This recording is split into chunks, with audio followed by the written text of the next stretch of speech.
January 31st, 2019. It is about 20 degrees below zero outside here in southern Wisconsin. And for the past week or so, I've been tinkering around with my Explorer 2. I've always wanted to hip mount it or chest mount it or whatever it is to get some of the weight off my arm. I found out last year that if you swing too long with big coils and weighty machines, that you tear up your shoulder.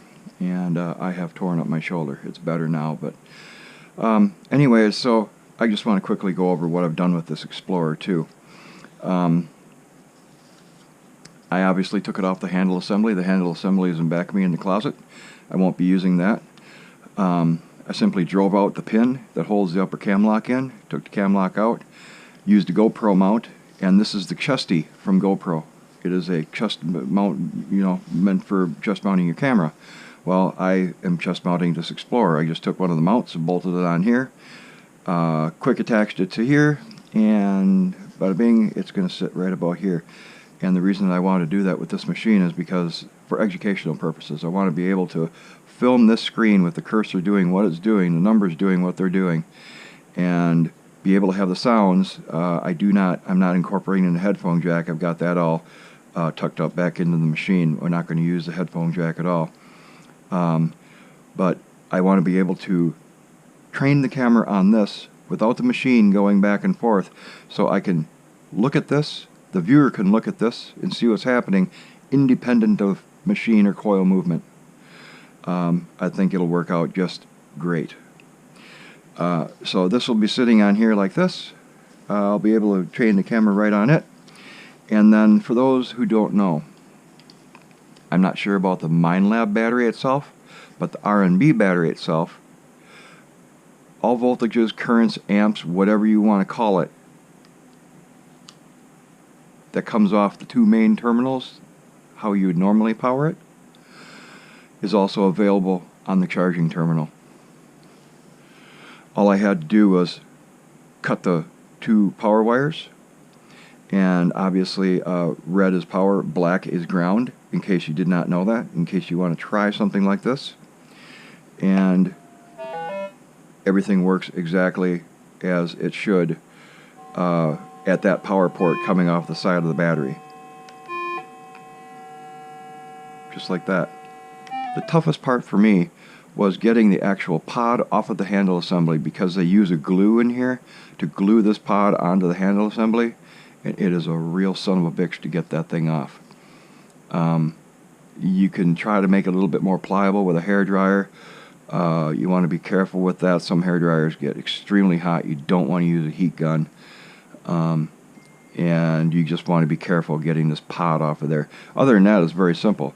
The wiring, like I said, the power wiring, red is power, black is ground, and you actually have to, when you go back to, if you're going to eliminate the headphone jack completely, like you're going to cut it off, tape it up, and shove it back up into the body, kind of similar to what I did, you actually have to have two of those wires pigtailed together in order to make the external speaker work on this thing.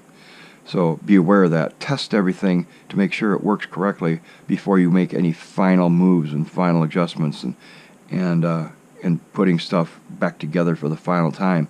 Make sure you have it laid out with your multimeter, with your your power supply, whatever it is, whatever you're testing stuff with. Make sure that you have it laid out. If you're going to make any connections, make sure that you have a decent soldering gun. You know how to use it. And everything is shrink tubed and staggered. Don't cut your wires off two at a time, like right next to you, directly across from each other. Stagger it an inch or whatever it is, so they have absolutely no chance of making contact at all. But anyways, this is a cable made by Banner. This is actually for the CTX. It's a 3-foot extension cable, and there have been talks and conversations in the past about, if you put an extension cable on it, your ID numbers and all that shit will not be right. That your coil all the way up to the end of from this end all the way down to the coil and everything in the coil is one finely tuned thing, and you can't screw around with it. And you can't put an extension cable on it to get, to make it longer. I have found that to be completely and utterly false. I have tested CTX with this very cable right here extensively, and there's absolutely nothing that changes. unless there is some kind of extra battery draw that goes on because I have a longer piece of wiring involved, as far as numbers, reaction, any of the operation, there's absolutely no difference whatsoever. I did think at one time, I did think that putting an extension cable on, because of resistances involved, would have some effect somewhere along the line, but I can say for absolutely sure, with my hand on a stack of coils, the CTX in this cable, it makes absolutely no difference.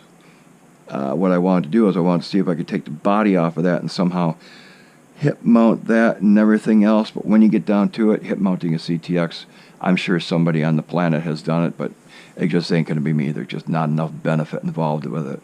I think the Explorer, the benefit for me is being able to film the screen and be able to work the coil at the same time and have the viewer get something out of it. And that's what I really want to work hard on this year, is making a few more videos that are actually useful for the viewer to watch, instead of just an open hole with a coin on top of the plug. That doesn't do me as a hunter any good. It may be fun to look at somebody found a barber dime or whatever it is, but if they're not telling me what's going on, at least some of the time, and I can hear the response, I can hear that deep coin, that clipped sound that they make on either edge of the coin as it recovers back to threshold. You know, if I can't hear that and interpret that and say, hey, that's what I want to listen for, what are your settings again? You know, if I can't interact and get something out of the video, it doesn't do me any good. It doesn't do a lot of people any good. And I know a lot of this is for entertainment purposes and people just want to post what they found. But the guys that are doing that, if you're watching this, I think you'll get a lot more respect as a hunter and a lot more views. Even though I don't do a whole lot of page views. I don't have a lot of viewers. I only have 100 or so subscribers.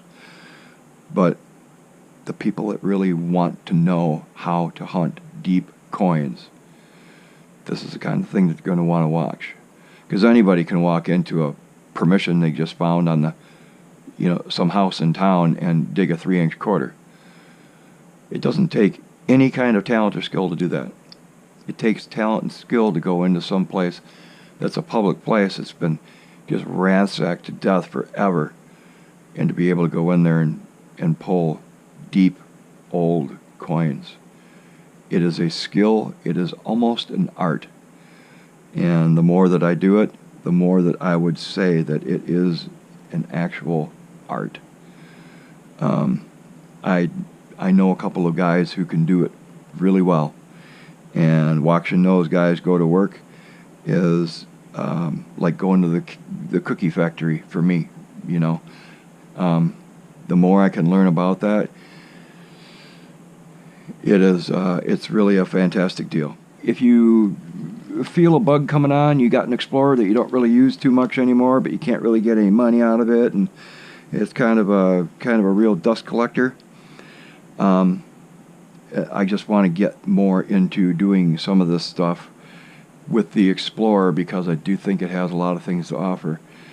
I do also have a Sunray X8 for it, which would be the absolute perfect coil to put on this particular chassis, and I might do exactly that.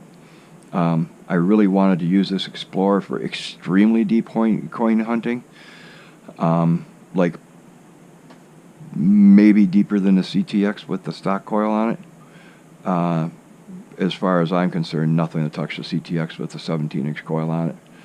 I haven't necessarily been able to touch it yet with anything else, but we'll see if we can touch some stuff this summer with this.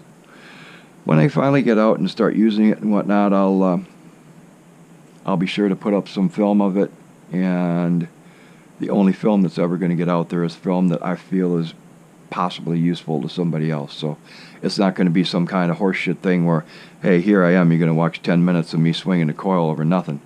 It's going to be cut down film, edited, and you're going to see some useful information that possibly you can use on your own.